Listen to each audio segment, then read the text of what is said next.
ಇದೇ ಏಪ್ರಿಲ್ 2026 ಮೊದಲನೇ ವಾರ ನಿಶ್ಚಿಲ್ ಜೈನಗೆ ಮದುವೆಗೆ ಯಾರು ಬರ್ಲಿಲ್ಲ ಅಂದ್ರೂ ಪರವಾಗಿಲ್ಲ, ಕೋಲಾರದ ಸಂದೇಶ್ ಮಾತ್ರ ಬರ್ಬೇಕು. ಯಾಕಂತ ಹೇಳಿದ್ರೆ ನಿಶ್ಚಿಲ್ ಜೈನ ಅನ್ನೋನು ಅಮೆರಿಕಕ್ಕೆ ಹೋಗಿಯೇ ಇಲ್ಲ, ಬೇರೆ ಯಾರೋ ಹೋಗಿದ್ದು. ಹಾಗಾಗಿ ನನ್ನ ಹತ್ರ ಎಲ್ಲಾ ಮಾಹಿತಿಗಳಿದೆ. ನಾನು ಯಾವುದೇ ಡಾಕ್ಯುಮೆಂಟ್ ಇಲ್ದಲೆ ನಾನು ಯಾವತ್ತೂ ಮಾತಾಡಲ್ಲ.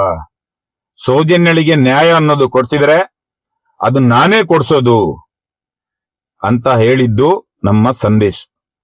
ಸಂದೇಶ್ ಎಲ್ಲಾದ್ರೆ ಆ ಟಿಕೆಟ್ ಅನ್ನ ತಂದು ಕೊಡ್ತಾ ಇದ್ದಿದ್ರೆ ಇವತ್ತು ಈ ನಿಶ್ಚಿಲ್ ಜೈನಗೆ ಮದುವೆ ಆಗ್ತಿರ್ಲಿಲ್ಲ. ಪಾಪ ಇವತ್ತು ಆ ಒಂದು ಕಂಕಣ ಭಾಗ್ಯ ಅವನಿಗೆ ಕೂಡಿ ಬಂದಿದೆ. ಹಾಗಾಗಿ ಸಂದೇಶ್ ಎಲ್ಲಿದ್ರು ಮದುವೆಗೆ ಬರ್ಬೇಕು. ಅಕಸ್ಮಾತ್ ಅಮೆರಿಕಕ್ಕೆ ನಿಶ್ಚಿಲ್ ಜೈನ್ ಹೋಗೇ ಇಲ್ಲ ಅಂತ ಹೇಳ್ಬಿಟ್ಟು ಸಂದೇಶ್ ತೋರಿಸಿದ್ರೆ ಮದುವೆನೇ ಆಗ್ತಿರ್ಲಿಲ್ಲ. ಆ ಟಿಕೆಟ್ ಇರೋದೇ ಆದ್ರೆ ದಯವಿಟ್ಟು ಈ ಸಮಯದಲ್ಲಿ ಅದನ್ನ ಕೋರ್ಟಿಗೆ ಕೊಡಿ. ಕೋರ್ಟಿಗೆ ಕೊಡ್ದಲೆ ಸ್ಟೇ ತಂದಿದ್ದಾರೆ ಅಂತ ಹೇಳಿದ್ರೆ ಅದು ಯಾವ ನ್ಯಾಯ?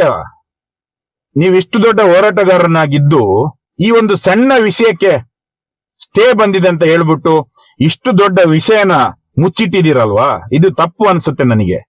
ಇಲ್ಲಿ ಒಂದು ಹೆಣ್ಣು ಮಗಳನ್ನ ಅತ್ಯಾಚಾರ ಮಾಡಿ ಬಿಸಾಕಿದ್ದಾರೆ, ಅದ್ರದ್ದು ದಾಖಲೆ ನಿಮ್ಮ ಹತ್ರ ಇದೆ. ನಿಶ್ಚಿಲ್ ಜೈನ್ ಅಮೆರಿಕಕ್ಕೆ ಹೋಗಿದ್ನಾ ಇಲ್ವಾ? ಬರೀ ನೀವು ಇಷ್ಟು ತೋರಿಸಿದ್ರೆ ಅವಂದು ಮದುವೆ ನಿಂತು ಹೋಗುತ್ತೆ. ನಿಮ್ಮ ಹತ್ರ ಇರುವಂತದ್ದು ಸಾಕ್ಷಿ ಏನಿದೆ ಅದನ್ನ ನೀವು ಕೊಡ್ಬೇಕು.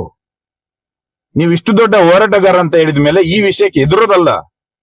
ಯಾಕೆ ಎದುರಬೇಕು? ಒಂದು ನ್ಯಾಯ ಇದೆ ರೀ. ನಿಮ್ಮ ಹತ್ರ ಇರುವ ದಾಖಲೆಯನ್ನ ತಂದು ಕೊಡಿ. ಆ ಹೆಣ್ಣು ಮಗಳಿಗೆ ನ್ಯಾಯ ಸಿಗ್ಬೇಕಂತ ಹೋರಾಟ ಮಾಡಿದಂತಹ ಮಹೇಶ್ ಶೆಟ್ಟಿ ಅವ್ರನ್ನ ಮೂರ್ ಸಲ ಗಡಿಪಾರ್ ಮಾಡಕ್ ನೋಡ್ತಾ ಇದ್ದಾರೆ. ನಿಮ್ಮ ಹತ್ರ ಇರುವಂತಹ ಸಾಕ್ಷಿನ ತಂದು ಕೊಟ್ರೆ ಯಾವ ಗಡಿಪಾರು ಕಾಲ್ ಬಿಡಕ್ಕೂ ಬರಲ್ಲ ರೀ. ನೀವ್ ಯಾಕೆ ಸುಮ್ನೆ ಇದ್ದೀರಾ? ಅದಕ್ಕೊಂದು ಉತ್ತರ ಕೊಡಿ. ಸ್ಟೇ ಬಂದಿರೋದ್ರಲ್ಲಿ ಏನಾಯ್ತು? ಸ್ಟೇ ಬಂದ್ರೆ ಅದನ್ನ ಸೋಷಿಯಲ್ ಮೀಡಿಯಾದಲ್ಲಿ ತಂದು ಕೊಡಿ, ನಮ್ಮ ಹತ್ರ ಕೊಡಿ.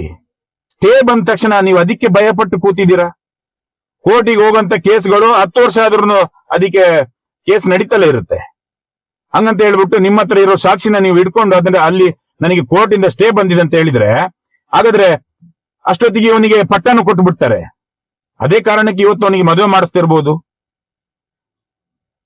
ನೀವೆಲ್ಲಾದ್ರೆ ನಿಮ್ಮ ಹತ್ರ ಇರೋ ದಾಖಲೆನ ಕೊಟ್ರೆ ಅವನಿಗೆ ಆ ಪಟ್ಟನೂ ಸಿಗಲ್ಲ, ಇಲ್ಲಿ ಮದುವೆನೂ ಆಗಲ್ಲ.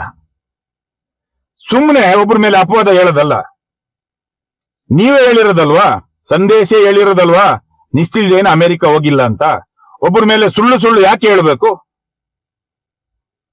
ನಿಶ್ಚಿಲ್ ಜೈನ್ ಅಂದ್ರೆ ಯಾರು?